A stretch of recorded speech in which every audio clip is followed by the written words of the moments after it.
Children with limbs hacked off, machete wounds intended to kill, and waves of seriously wounded casualties arriving almost daily.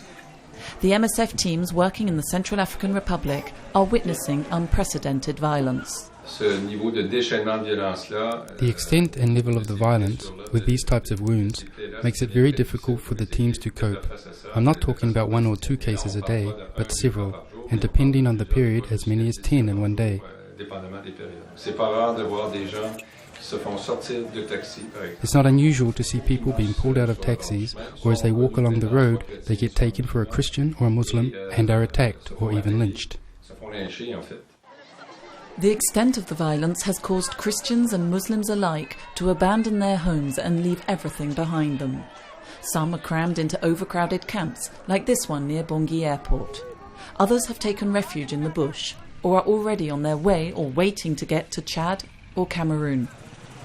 No longer limited to Bangui, the fighting is spreading. The northwest of the country is particularly badly affected by the violence. Since the Seleka rebels have disbanded, many have been fleeing the country and during their flight continue to attack the Christian population.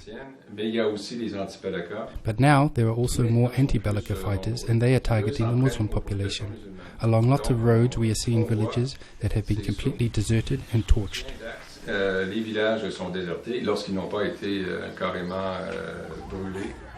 MSF teams are running 14 projects in the Central African Republic. Insecurity often makes their work more difficult, notably around healthcare facilities, but it is vital to a country racked by lawlessness, violence and looting.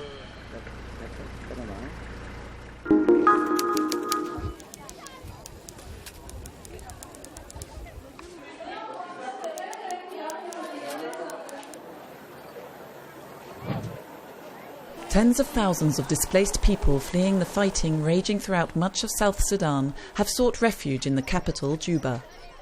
MSF teams are working in Tomping camp, which is on the verge of a full-blown humanitarian disaster. Data collected by doctors indicates that the mortality rate, particularly for children under 5, now exceeds the emergency threshold.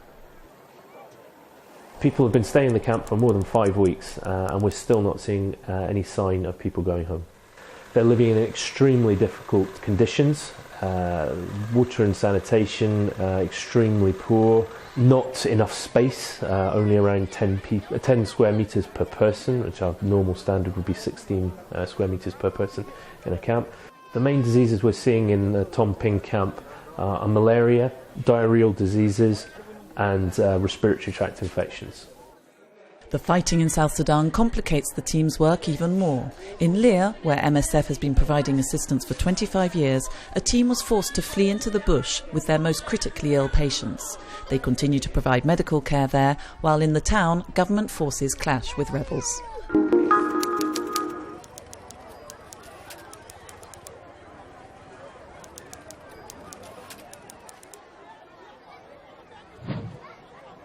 This is Zaipi camp in Uganda. It was designed to accommodate 3,000 people, but when the refugees started pouring in back in December, there were up to 20,000 people here.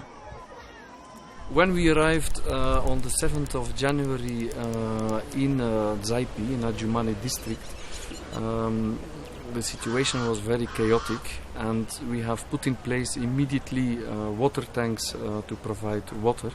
And we have also put in place an outpatient consultation which was addressing the urgent needs of the population. The number of people arriving has now dropped, a relative lull that the humanitarian aid effort uses to get better organised. In the health center where we are involved, we scaled up the capacity for the inpatient department. So basically we increased the capacity in the delivery room and in the maternity. We have implemented intensive feeding program for the malnourished children and we have provided staff. Because of the overcrowding, these refugees are waiting to go to other camps, but they too will soon be over capacity.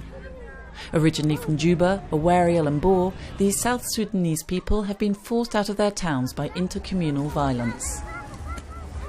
Neighbouring Kenya also hosts many refugees. Every day sees hundreds of new arrivals. When they get here, they are very weak, having travelled on foot in the roaring heat. As in Uganda, the MSF teams are concerned about epidemics and have started to vaccinate children against measles and polio.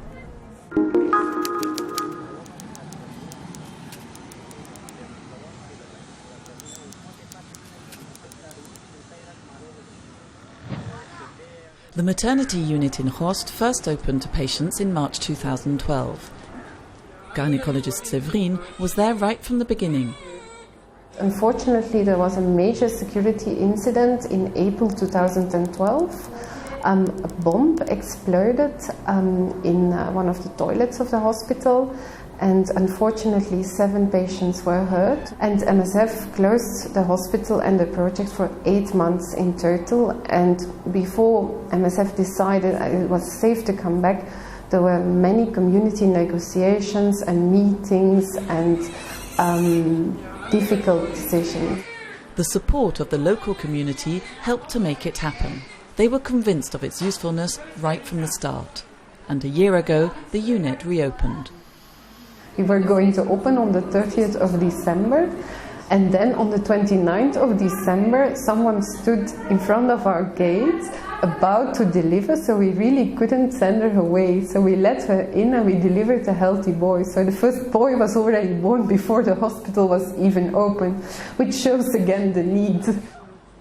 30 to 40 babies are delivered here every day. Their mothers have confidence in the doctors. And what better way to attest to the support of the community and ensure the sustainability of the maternity unit? 1 year on, the team now hopes to provide care to women in remote mountain villages who have no access to medical services.